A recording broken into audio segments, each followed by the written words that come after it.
We are back, our dear viewers, and we would like to talk with you about a great subject that also considers the behavior and the reading behavior of our dear students and how the teachers instruct them when it comes to attending at school. And this first semester we're still on at the school calendar year. Talk more about this subject with us. Joining us now, Mr. Nawaf Almahdi, English teacher, culture researcher, and blogger. Mr. Nawaf, good evening to you. It's really a pleasure to have you tonight with us again on Hala Kuwait. Good evening, Mohammed. It's really nice to be back in the studio. Well, Nawaf, it's always a pleasure, and we're always interested to take information from you and the latest updates when it comes to the educational field. So we are wondering, like you are an English teacher and a language teacher. Maybe you, or mostly to be specific, mostly people who take their students to the libraries or librarians, or mostly in general librarians and teachers, they might face the following question from the students. They might ask you, sir, why do we need to read? If we have all the technology, we have the social media with a lot of information resources, why do we have to read the traditional book? Absolutely, yeah. I believe that in the age of speed, reading has declined significantly in many parts of the world. I'm not just talking about the GCC, the Gulf. I'm talking about the entire world, okay? Let me explain why. I think we have the issue of accessibility. Let me explain that. Please. When we have everything put on the plate for us, I think it just gives us that sensation. It's like, I have everything. Why should I bother to read the old stuff anymore? I think this has to be the biggest mistake that even novice teachers, even us, sometimes make, by the way. Traditional books do have their own value because when you buy them, even if they're used, by the way, I am very much a big fan of buying used books. They're very helpful because I'm sure you'll find notes of the previous reader which can definitely help you, delve more towards the subject. Traditional books are still needed to this day because think about it with me. Let's say, for example, I have an iPad and the battery just, it's gone. And how am I supposed to read? So having a physical copy can be necessary sometimes. It's more helpful, especially with long flights. Oh yeah, definitely. Yeah. So it's easy. Nowadays, I believe you agree with me that it's really easy to take a picture of a book and claim that you own it, or it's easy also to go buy a book, and it's easy to carry a book also. Oh, yeah. But is it the same, like when you see like people taking picture of books and also going to libraries and checking books, how do you know if they are really honest in reading and they can be called a motivated reader? What does a motivated leader or a motivated reader looks like? Okay, so a motivated reader would be actually very much interested into reading many types of subject without any prejudice or without any pretentiousness. Let me explain something to you. I think we have an issue here, is that you have to be, like if you, you should not read the taboo topics, okay? Let me be honest with you. You have to read everything. Even if it feels painful to you or if it feels maybe offensive, reading it and understanding it, it might give you a perspective of what the writer was thinking during that time. I think that this is what makes a motivated reader look like. In addition to this, most motivated readers know how to cut off distractions. Like for example, I think we have reached a level that we do crave dopamine from instant clicks on the phone. So like when you go on TikTok or Instagram videos, you swipe all the time. That way you are wiring your brain to correlate this dopamine with like 10-second videos. And we used to find that said dopamine when we read comic books, when we read short stories or novels. And recovering ourselves from that dilemma is a very long journey, but I think it's worth it. Yeah, and I believe also people claim that people who watch reels on social media, they will get bored fast if you shared with them a 5 minutes video or 10 minutes video. Absolutely, yeah, it's believe true. It's like 6 hours long. It is, and let me tell you why. So apparently, and according to cognitive science and neuroscience, many researchers have indeed studied and found when you can condition your brain into looking at these 10 to 15 second videos for the next 6 hours, you will naturally feel that long videos are boring, in that sense. So I'll be honest with you, I've conditioned my brain into listening to long videos while doing something instead of sitting down, you know? Most people enjoy watching said videos while doing something with their own hands, which makes it a lot better, by the way. So, Nawaf, we're wondering also, how does the bilingual reader think during reading? And are there any linguistic factors that affect this reading skills or this reading behavior? Oh, absolutely. This is a very good question, okay? Before I do answer, let me define what does the bilingual reader look like and what is the bilingual reader. A bilingual reader is, like, as we said, is a person who speaks not only their mother tongue, but they can also speak, write, listen, and listen into another foreign language, okay? Usually when we learn a foreign language, we are obligated to learn the foreign language's culture, background, anthropology, even sometimes economic or the business background behind. Because of this sloppy writing, it will very much demotivate them. But at the same time, I've met very good readers, like book reading content creators, who actually read these sloppy books and they've given their honest reviews. And sometimes it can be very, very funny. And by the way, I think also in the age of speed, I think some of the biggest problems, it's not just the way to cut distractions, it's about not reading the things that you like. Let's say, for example, let's say, for example, you have a student who likes to read about spaceships. And then when he gets made fun for reading spaceships, he'll be discouraged from reading the things that he likes, and he will go into the things that he doesn't like just to force himself to read it, and therefore he will he or she hates reading altogether.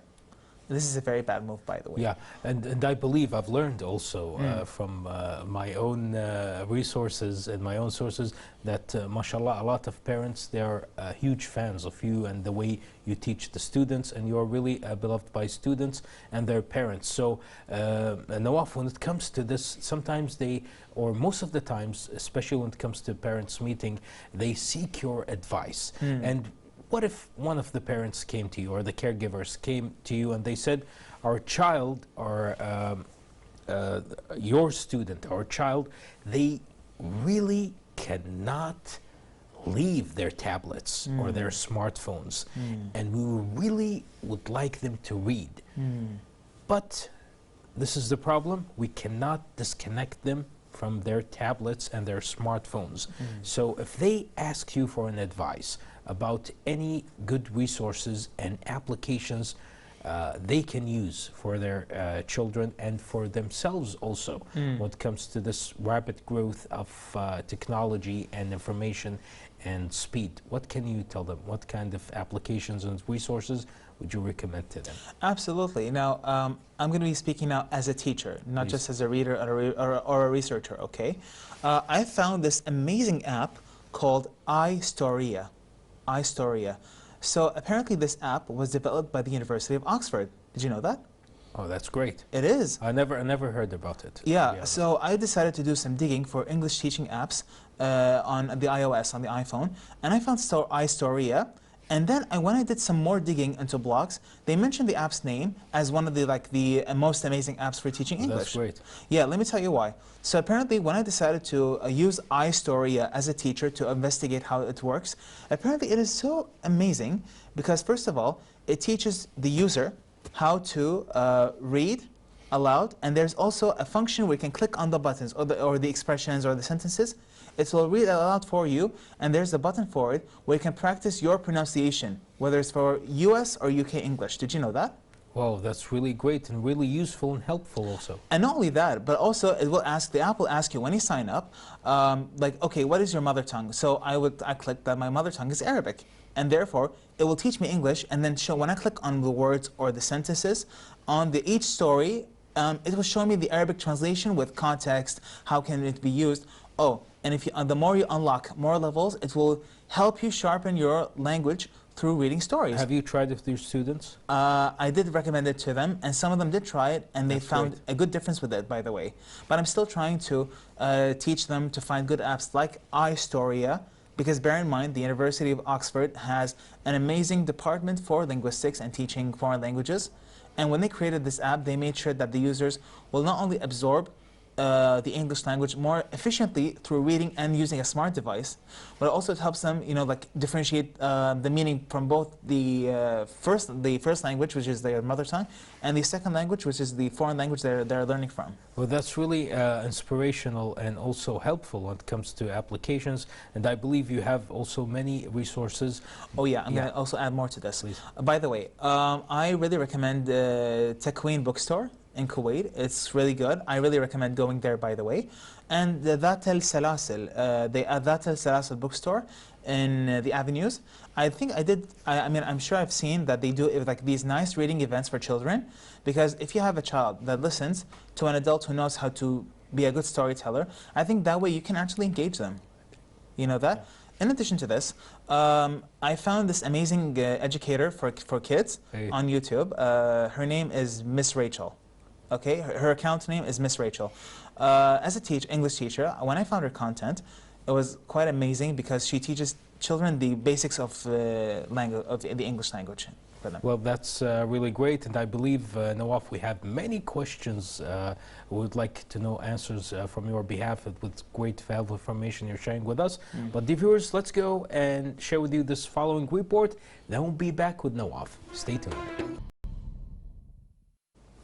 We're back, our dear viewers, with our guest this evening, Mr. Nawaf Almahdi, English teacher, cultural researcher, and blogger. Welcome back, Mr. Nawaf, and we still have a lot of information we're going to share with our dear viewers this evening. And a lot of our dear viewers always wonder when it comes to reading and the process of reading and reading comprehension, and also understanding the text that they can explain, or you can explain, please, to the viewers. Absolutely, yeah. So when we say reading comprehension, there's a difference between reading and comprehension. So when we talk about reading, you're basically sounding out the words, the letters, and expressions and sentences, but you might not understand what they mean. Currently, in this day and age, you'll find a lot of kids and even teenagers who are able to sound words in English or even phrases and sentences, but they do not know what is the actual contextual meaning behind it. Like okay, they know how to read it, they know what it means concretely. يعني معنى حرفي بالعربي, we say. Like they just know the basic definition, but they don't know the context behind it. Okay, so when you want to improve reading comprehension in students, I think you should really try to immerse them slowly on how to understand context. Do you remember when we were students in high school, we get this first question in the Arabic exam where it would ask you, what is the main idea of the passage? This question is the best indicator whether the person actually understood what's the context behind a piece of text. Well, that's really great tips and guidance from your behalf. But do you have any final, let's say, or recommended tips do you offer for your students or the new readers? By the way, for new readers, I would recommend always start slow. It's okay to even start slow and study on easy books before slowly moving to the advanced one. I think we have a very weird misconception here, is that if you want to be knowledgeable in something, you should immediately go to advanced books. No. This is not the best way to do it. Even I as a teacher, when I began to study teaching grammar, for example, I would now have to know the basics first, then slowly, gradually move to more advanced topics when I feel that I'm ready to understand them. And even when I go through advanced topics, by the way, I would always go ask an expert in the field, whether it's on the internet or on-site, like in my school, or like anyone who's expert in the field. I would try to sit with them, get their opinion on how to study it in that said subject before doing your own self-study. By the way, doing a self-study can be a bit more challenging depending on what topic you're going to study. Can be. Before going to an expert and ask for their opinion about it. Definitely. Yeah. Definitely. What about the reluctant readers? How do you encourage them to develop a love of reading? I think it mostly has to do with coaching. I've always had an interest in reading coaching in that sense, but to coach a reluctant reader is always, you have to first consult, always ask them. Think of it like how you go to a medical doctor's office and they ask you what is your symptoms? I try to do the same thing with the reluctant readers, and I always ask them what subjects do you like best to read, and how can I help you find ways to read more without making yourself use it as a chore. Try to take it more as a hobby, but not as a chore, in that sense. Another example I would do with the reluctant readers is that try to make them read different topics and then see which topics they like best, so they can develop themselves into it. That's our point, Nawaf, especially when it comes also to students and people you inspire. Of course, you would love for them to read the same novels you read, the same self-development books, different types of books you read, same resources you get your information from, same, let's say, periodicals and journals, scientific either or literature. So, but you don't want them to read the same resources and the same books and the same information resources you read without them learning from it, without them critically thinking about it and criticize it. You don't want them to do the same or copy paste you without them realizing what they're reading and what their critical thinking is, or in general, what is critical thinking. So what kind of strategies can you use to teach critical thinking to your students, and especially it comes to critical thinking skills through literature? Absolutely, yeah. Now, there are many ways on teaching critical thinking to your students. And Zain, let's go for the first example. Stories are the best example because, first of all, you can teach morality, you can teach them ethics, and you can also teach them why did the character do this? Try to think together. I mean, let's try to give a first example. Let's say, for example, the tortoise and the hare. The tortoise and the hare, what's the story? Two animals that are in a race. The hare was being reckless and he was being pompous and arrogant, while the tortoise was being wise, but even though he was moving slowly. So what the hare did, what did the hare do? He basically, like ran halfway through the race, and he slept. He took a nap, while the tortoise finished the race was slow and steady. So what is the morality? What is the critical thinking part of it? It teaches you, for example, being always in a rush and arrogant won't help you later on in life, especially like if you feel overconfident. And while taking things slow and steady and planning will get you ahead of life. That's the way of critical thinking, as an example. Definitely, definitely. Yeah. And you learn from it also. Oh, yeah. Especially when examples like that, it's easier for them to learn from. And what about, I believe a lot of our viewers, they know each school has its own library, and you know that there are three types of school libraries. We're talking about the central library, the one we're familiar with, and also the class library, and also the department library when it comes to your department, to your colleagues' department. So how do you select books? We're talking specifically now about the classroom library. How do you select books for your classroom library that are diverse, inclusive, and also engaging to your students and also to their age level? Absolutely. I think that has to be both the responsibility of the teacher and the librarian in the school. Okay, so I've met really good school librarians, and they try their best, to accommodate students, because like whenever we have in our school, like they would ask us like try at least like once a week, take the students downstairs, just like a change of scenery, let them study and try to like teach them how to study in the library during recess. But at the same time, like if they want to do a research paper or like a project, they can consult the library instead of using the internet all the time. Because sometimes having analog items or analog services can be also useful in that sense. Let me give you an example. Please. Even I, as a teacher, I would go to the school library sometimes, and I find some really good resources. Even though they're old, they can help me, give me ideas. You cannot find it online. Yeah, yeah. And not only that, I mean, think about it. School libraries, they have these amazing old books that you really should try to look into, because like sometimes... a treasure. Yeah, it is a treasure. It's a treasure of information, because I found some really good ways on how to deliver a difficult topic through consulting old books. And believe it or not, sometimes the internet can be misleading, because we are relying on AI a bit way too much when it comes to teaching. Are they relying on AI now when it comes to students? A lot of people are relying on AI, and believe it or not, okay, I'm gonna please divert a little bit on it and what's the relation between AI and libraries. Okay, please. The thing with AI is that they are large language models, meaning they absorb information, but what they do, they just reorganize it for you in a nice fancy way without actually giving you relevant information. That's why I believe that AI will not last long as we hope, because AI relies on human creativity to be able to regurgitate or reorganize the set information that you feed it. And because of AI, we're not, I'm being afraid that we don't see enough actual human creativity.